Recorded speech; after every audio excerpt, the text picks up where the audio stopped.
Welcome back to Family Dynamics Revenge Stories. A mother chose her son over her daughter.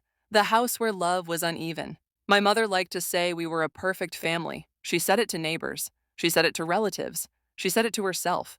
From the outside, it probably looked true. A quiet suburban house, trimmed lawn, 2 children, and a hardworking single mother doing her best. People admired her strength. They praised her sacrifices. What they didn't see was how love was divided inside that house. Not loudly, not cruelly, but consistently, and that made all the difference. Daniel was easy to love.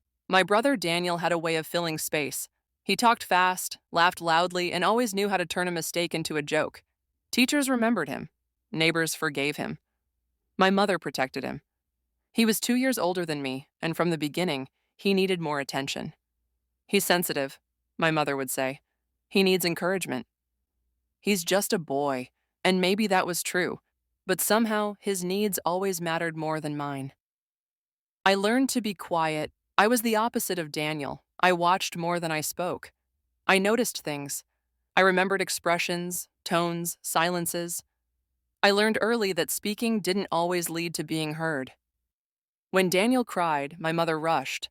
When I cried, she asked why I was being dramatic. When Daniel interrupted, she smiled. When I interrupted, she asked me to wait. So I learned how to sit quietly at the dinner table, how to do my homework without help, how to solve problems on my own.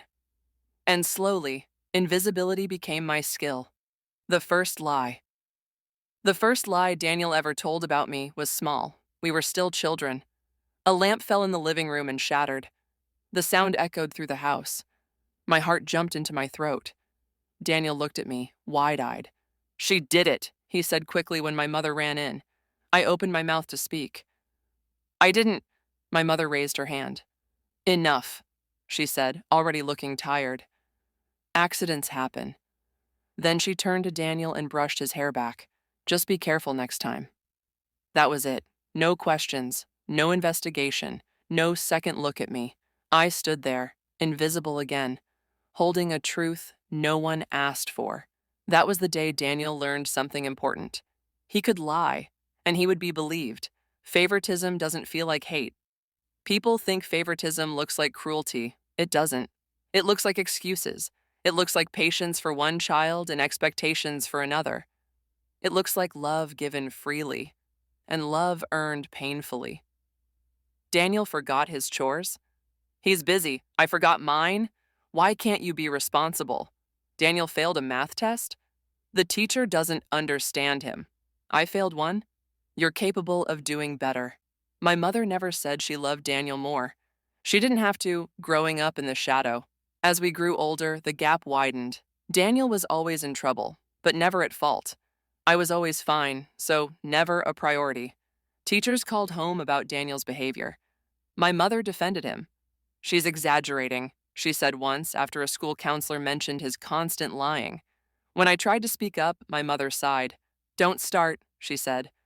I have enough stress, so I stopped starving. I learned that peace in our house depended on my silence, the invisible achievements.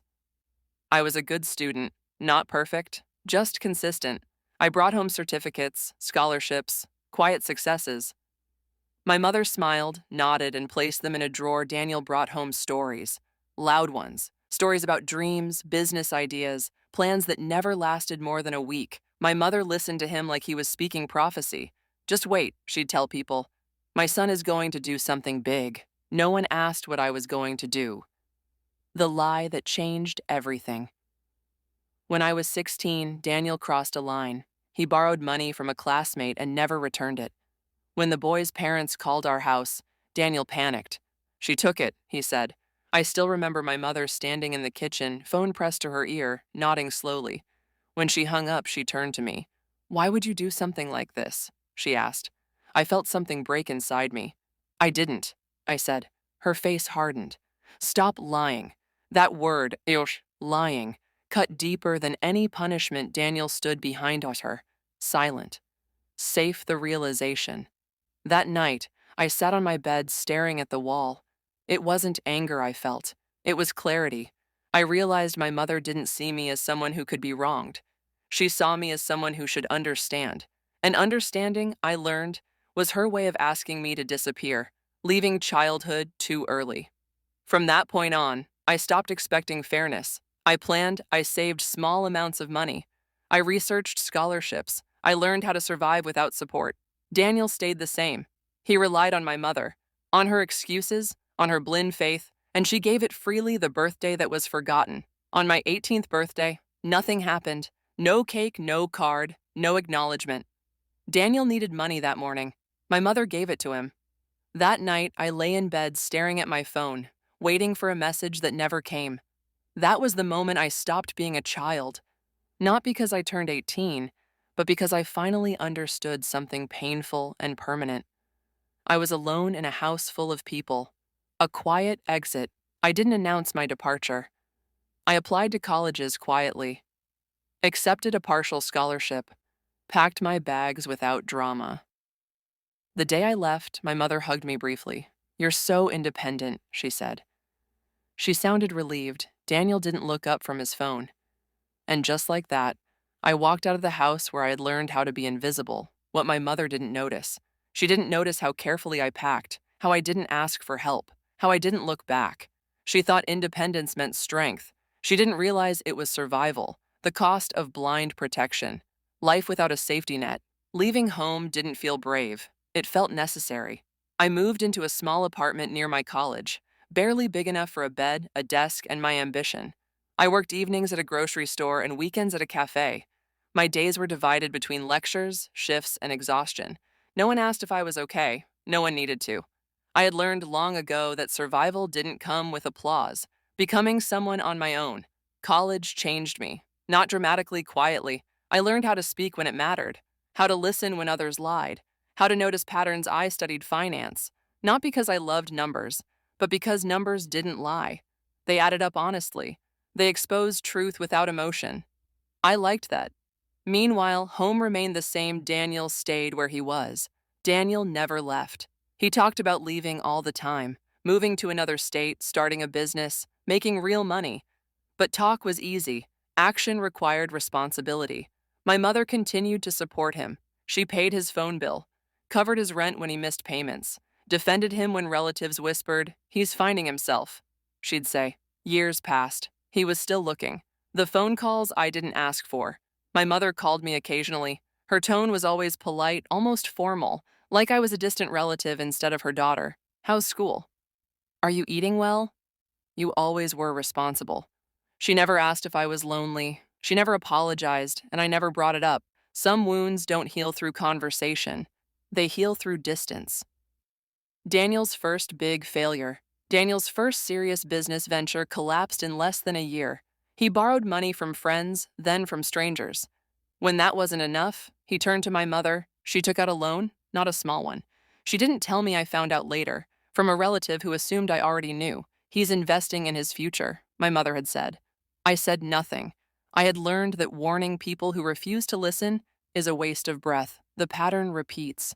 The business failed. Daniel blamed the market, the timing, the partners, never himself. My mother believed him. She always did. She refinanced the house to cover the loss. When I heard about it, something inside me tightened. Not fear, not anger, recognition. This wasn't love. It was denial dressed as devotion. My life began to stabilize. While Daniel burned bridges, I built them. I graduated, landed an entry-level job at a financial firm, moved into a slightly bigger apartment. I paid my bills on time. I slept without anxiety. For the first time in my life, I felt something unfamiliar, security, and with it came a quiet grief for the childhood I never had, the lie that grew teeth. Daniel's lies became more sophisticated. He started using my mother's name to open credit accounts, small ones at first, then larger. He told her it was temporary, that it was for business, that success was right around the corner. She didn't check. She'd account trust. Unchecked becomes dangerous. When I tried to warn her, one night my mother called me, her voice tense. "Daniel needs help again," she said. "Just advice. You're good with money." I hesitated. Then I said carefully, "Mom, you need to see the paperwork," she sighed. "You've always been suspicious of him." That sentence ended the conversation, not loudly but completely. The collapse begins. The first letter arrived on a Tuesday, then another on Thursday. Then one marked urgent. My mother ignored them until the fourth one arrived by certified mail. She called me, panicked. "I don't understand," she said. "They say we owe money. I asked one question. Whose name is on the accounts?" Silence. The truth in black and white. I came home for the first time in years. The house looked smaller, tired. My mother laid the papers on the table, her hands shaking. Loans, credit cards, forged signatures, Daniel's work. She stared at the documents like they were written in another language. "He wouldn't do this," she whispered. I didn't argue. I let the truth speak for itself. The sun disappears. When the pressure mounted, Daniel vanished. No calls, no messages. My mother waited by the phone like she used to wait for him to come home as a teenager. Only this time, there were consequences, legal ones, a mother alone with reality. I stayed for a week, not out of obligation, out of clarity. I explained the numbers, the timelines, the risks. For the first time, my mother listened, not because she trusted me, but because she had no one else left, the first crack in her belief. One night, she sat at the kitchen table long after midnight. "I always thought I was protecting him," she said softly. I didn't respond. She continued, almost to herself. "I didn't realize who I was hurting." That was the first time she acknowledged my existence in the story. The call from Daniel. Daniel eventually called. He was defensive, angry, unapologetic. He blamed my mother for trusting him too much. That was when something finally broke. She didn't defend him. She didn't excuse him. She cried the shift. For the first time in my life, I wasn't the invisible child. I was the only adult in the room, and my mother, exhausted, disillusioned, finally saw what blind love had cost her. When the truth could no longer be protected, the return. Daniel came back on a rainy Thursday afternoon. No announcement, no apology, just a knock at the door. Slow, uncertain, almost cautious. My mother froze when she heard it. For years, she had waited for that sound with hope. Now she opened the door with fear. Daniel stood there older, thinner, and visibly tired. The confidence he once wore like armor was gone. In its place was irritation, the kind that comes when someone is finally cornered. A son who expected protection. He walked into the living room like he still owned it. No greeting, no acknowledgement of me. "I need time," he said immediately. Everything went wrong. My mother looked at him the way she always had, ready to defend, ready to excuse. But something was different now. The papers were still on the table. The truth was no longer hidden. Lies without power. Daniel started talking fast, blaming everything. The economy, bad partners, bad luck. Not once did he say, "Sorry." I watched my mother carefully. I expected her to interrupt me, to defend him like she always had. She didn't. She listened. And for the first time, she didn't rescue him from his own words. The question that changed everything. Finally, she asked one simple question. "Did you forge my signature?" Daniel hesitated. That hesitation was louder than a confession. "Yes," he said eventually, "but I was going to fix it."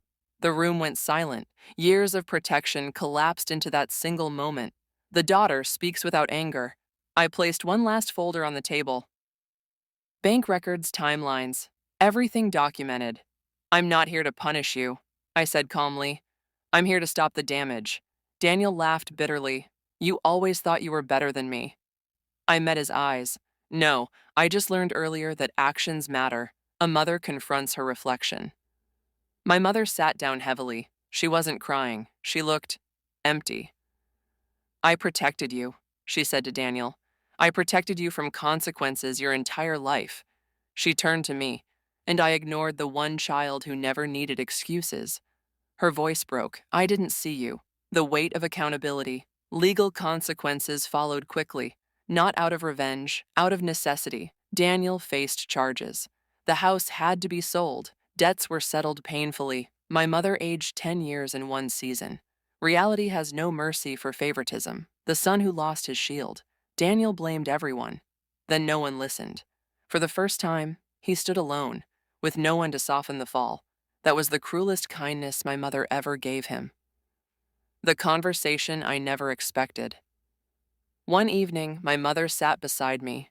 "I thought love meant protection," she said quietly. "I didn't know it could be destruction." I nodded. "Love without truth isn't love," I replied.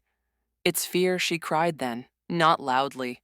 The way people cry when they finally understand what they've lost. Forgiveness is not obligation. She asked me to stay, to help rebuild, to forgive, to be close again. I thought carefully before answering. I don't hate you, I said, but I won't disappear again.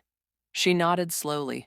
For the first time, she respected my boundary, walking away without anger. I helped where it made sense. Then I left, not in anger, not in silence, but with clarity, because staying would have meant becoming invisible again, and I had already survived that once. The quiet after the storm months passed. Daniel served his consequences. My mother downsized her life. She called me sometimes. We spoke honestly, carefully. Trust rebuilds slowly, when it was never built properly in the first place. The daughter who stood alone. I returned to my life, my work, my home, my peace. I was no longer competing for love. I was choosing myself, the final realization. One day, my mother said something that stayed with me. I spent my life protecting the child who hurt me and ignored the one who saved herself. I didn't respond. Some realizations don't need answers. The truth that remained. The truth didn't destroy our family. The lies did. The truth simply refused to be hidden any longer. Thank you all, friend, and for watching this video. Waiting for the next video.